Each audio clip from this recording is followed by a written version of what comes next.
अब हम बात करेंगे लेक्चर 3 के बारे में, जिसमें हम पढ़ेंगे टर्मिनेटिंग एंड नॉन टर्मिनेटिंग्स के बारे में।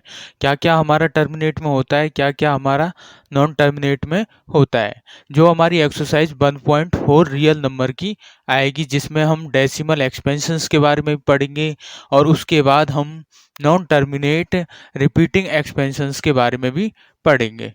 तो सबसे पहले हम बात करते हैं अपने लेक्चर नंबर 3 के स्टार्ट कर।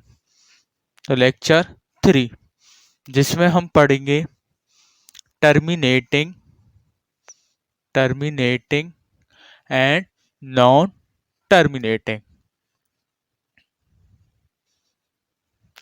तो टर्मिनेटिंग एंड नॉन टर्मिनेटिंग के बाद जो हम अगला पॉइंट्स पढ़ेंगे वो क्या पढ़ेंगे कि अगर जो हमारा जो टर्मिनेट वाला पोर्शन है उसको किस में चेंज कर देना है, डेसिमल में क्या करना है, चेंज करना है विदाउट कैलकुलेशन। वो भी कैसे, विदाउट कैलकुलेशन के।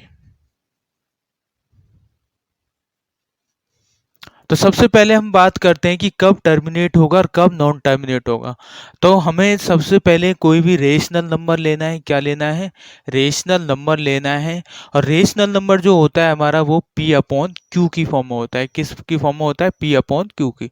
टर्मिनेट नॉन टर्मिनेट इरेशनल के लिए नहीं होगा, ओनली किसके लिए होगा, रेशनल नंबर के लिए होगा। जब हम P अपॉन Q की बात करते हैं तो जिस जगह पर Q जो है उसके फैक्टर करने पर अगर 2 की पावर m इंटू 5 की पावर n आपके बन जाते हैं, यानी कि 2 की पावर 5 2 की पावर m इंटू 5 की पावर n अगर आपके बन जाते हैं तो वो आपका क्या कहलाएगा, टर्मिनेट कहलाएगा। क्या कहलाएगा, टर्मिनेट डेसिमल एक्सपेंशन कहलाएगा। अगर इनके सिवाय 2 की पावर m 5 की पावर n और कोई और भी संख्या बन रही हो जिसकी पावर क्या हो, q बन रही हो, तो वो हमारा नॉन टर्मिनेट कहलाएगा। क्या कहलाएगा, नॉन टर्मिनेट। ठीक, टर्मिनेट हमारा तभी कहलाएगा जब हमारा 2 और 5 की पावर में m और n हो, तो वो टर्मिनेट कहलाएगा। अगर इन दो डिजिट के सिवाय कोई तीसरा भी आ जाता है तो वो हमारा नॉन टर्मिनेट कहलाएगा। इसके बाद बात करते हैं क्वेश्चंस के हिसाब से कि कैसा कैसा क्वेश्चंस है। तो क्वेश्चंस लेते हैं हम 17 अपॉन 8। तो हमें क्या करना है कि ये हमारे किस फॉर्म में लिखा हुआ है, P अपॉन Q की फॉर्म में लिखा हुआ है। तो 8 के क्या करेंगे, हम प्राइम फैक्टर करेंगे। क्या करेंगे, 8 के प्राइम फैक्टर 2 4 2 2 2 1। तो 17 अपॉन जो डिनोमिनेटर है उसके फैक्टर करने पर क्या आया, 2 की पावर 3 आया। क्या आया, 2 की पावर 3 आया। तो अब इसको हम 5 की पावर 0 भी लिख देंगे। क्यों, क्योंकि ये हमारा क्या बन जाएगा, 2 की पावर m इंटू 5 की पावर n की फॉर्म में बन जाएगा, जहां पर m और n दोनों क्या होने चाहिए, नॉन नेगेटिव इंटीजर्स, यानी कि नेगेटिव में नहीं होने चाहिए। तो 2 और 5 की फॉर्म बन गई, तो ये हमारा क्या कहलाएगा, टर्मिनेट कहलाएगा। क्या कहलाएगा, टर्मिनेट डेसिमल एक्सपेंशन। ठीक, तो हमें बस कोई भी क्वेश्चन हो, जब भी वो रेशनल नंबर दे, आपको टर्मिनेट और नॉन टर्मिनेट निकालने की बात कहे, तो सबसे पहले जो डिनोमिनेटर है Q उसके फैक्टर कर देने। फैक्टर करने के बाद अगर उसके फैक्टर 2 और 5 में ही टूटते हैं तो वो हमारे टर्मिनेट डेसिमल एक्सपेंशन कहलाएंगे। और 2 और 5 के सिवाय किसी और में भी टूट जाते हैं तो वो हमारे क्या कहलाएंगे, नॉन टर्मिनेट रिपीटिंग एक्सपेंशन कहलाएंगे। इसके बाद हम बात करते हैं अगले क्वेश्चंसों के बारे में। तो हम क्वेश्चन नंबर 2 के बारे में बात करते हैं। तो देखो, आपको P अपॉन Q की फॉर्म दे रखा है और क्या दे रखा है, रेशनल नंबर दे रखा है। सबसे पहले क्या करेंगे, हम डिनोमिनेटर के प्राइम फैक्टराइजेशंस करेंगे। क्या करेंगे, डिनोमिनेटर के प्राइम फैक्टराइजेशंस। तो 5 9 1 अब 37 एंड 7 से 1। ठीक, तो इसके जो हमारे फैक्टर हुए हैं 64 अपॉन 5 की पावर 1 30 की पावर 1 इंटू 7 की पावर 1। तो देखो, इसमें 5 की पावर तो है लेकिन 2 की जगह 13 एंड 17 है, तो ये हमारा क्या कहलाएगा, नॉन टर्मिनेट कहलाएगा। क्या कहलाएगा, नॉन टर्मिनेट रिपीटिंग एक्सपेंशन कहलाएगा। अब इस तरह से इसके करते हैं 61600 2 से, फिर 2 से,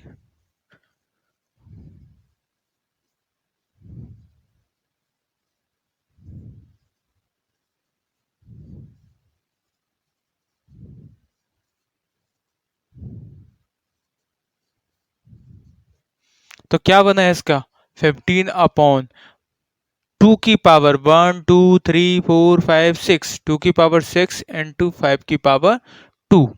तो ये हमारे क्या है, डिनोमिनेटर जो है वो हमारी किस फॉर्म में हो गया, 2 की पावर m इंटू 5 की पावर n। तो ये हमारा क्या कहलाएगा, टर्मिनेट कहलाएगा।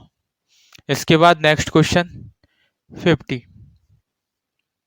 तो 225 5 1, तो 35 अपॉन 2 की पावर 1 इंटू 5 की पावर 2। तो ये हमारा क्या कहलाएगा, टर्मिनेटिंग। ठीक, इसके बाद हम अगला क्वेश्चन के बारे में बात करते हैं, क्वेश्चन नंबर 5 के बारे में।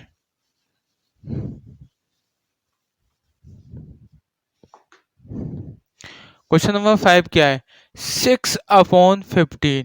इंपॉर्टेंट क्वेश्चन है ये, क्वेश्चन आपका बहुत ही इंपॉर्टेंट है, जिसमें 6 अपॉन 15 दे रखा है। तो 15 का क्या करना है, प्राइम फैक्टर करना है, 3 से 5, 5 से 1। तो इसको लिखेंगे तो 6 अपॉन 3 की पावर 1 इंटू 5 की पावर 1।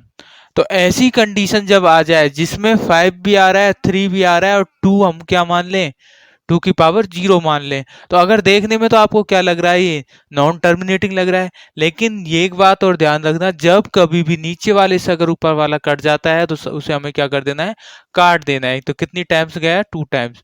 तो 2 5 की पावर 1 इंटू 2 की पावर 0। तो यहाँ से हमारा क्या हो गया, 3 जो था वो हमारा यहाँ से निकल गया। तो अभी हमारा क्या कहलाएगा, टर्मिनेटिंग कहलाएगा। क्या कहलाएगा, टर्मिनेटिंग। तो सीबीएसई में क्या होता है कि यहाँ से आपको इस तरह से कंफ्यूज करने के लिए ऊपर क्या करेगा, 3 का मल्टीप्लाई और नीचे भी 3 का मल्टीप्लाई करके इस तरह से आपको रेशनल नंबर दे देगा और कहेगा उसको बताओ टर्मिनेट है या नहीं है।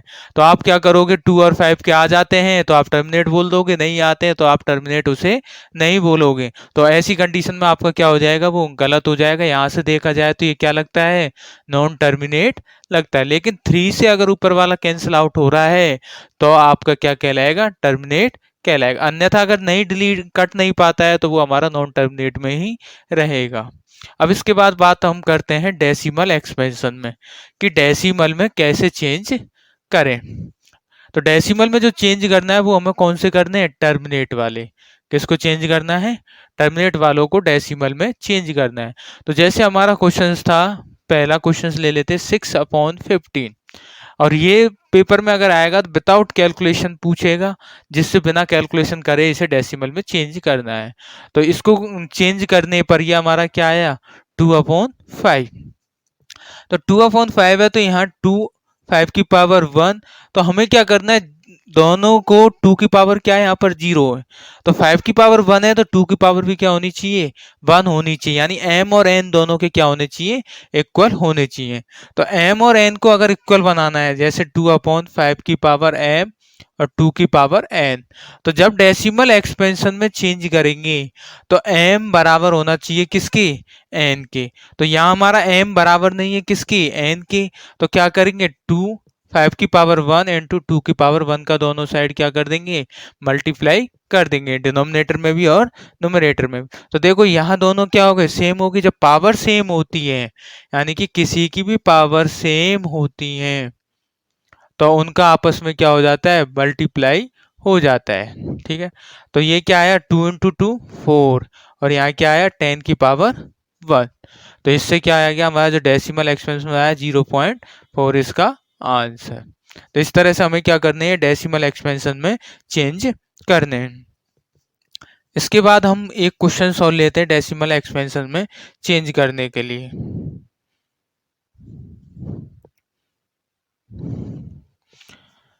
सेकंड क्वेश्चन लिया है 17 अपॉन 8। इसको क्या करना है, हमें डेसिमल एक्सपेंशन में चेंज करना है। सबसे पहले ये देखेंगे कि टर्मिनेट है या नहीं है। तो टर्मिनेट देखने के लिए 8 के क्या कर देंगे, फैक्टर। तो क्या आ रहा है, 2 की पावर 3, और यहाँ क्या लिख देंगे, 5 की पावर 0। तो ये हमारा टर्मिनेट है। अब जब हम डेसिमल एक्सपेंशन में हमें चेंज करना है, तो हमने पढ़ा है कि जो 2 की पावर और 5 की पावर जो होती है वो दोनों क्या करनी होंगी, इक्वल करनी होंगी। तो इक्वल करने के लिए नीचे 2 की पावर 3 है तो नीचे किसका मल्टीप्लाई करना होगा, 5 की पावर 3 इंटू 5 की पावर 3। तो 17 इंटू 5 की पावर 3 की वैल्यू कितनी हुई 125 अपॉन जब दोनों की पावर सेम है और इन दोनों का क्या हो जाएगा मल्टीप्लाई, तो 10 की पावर 3।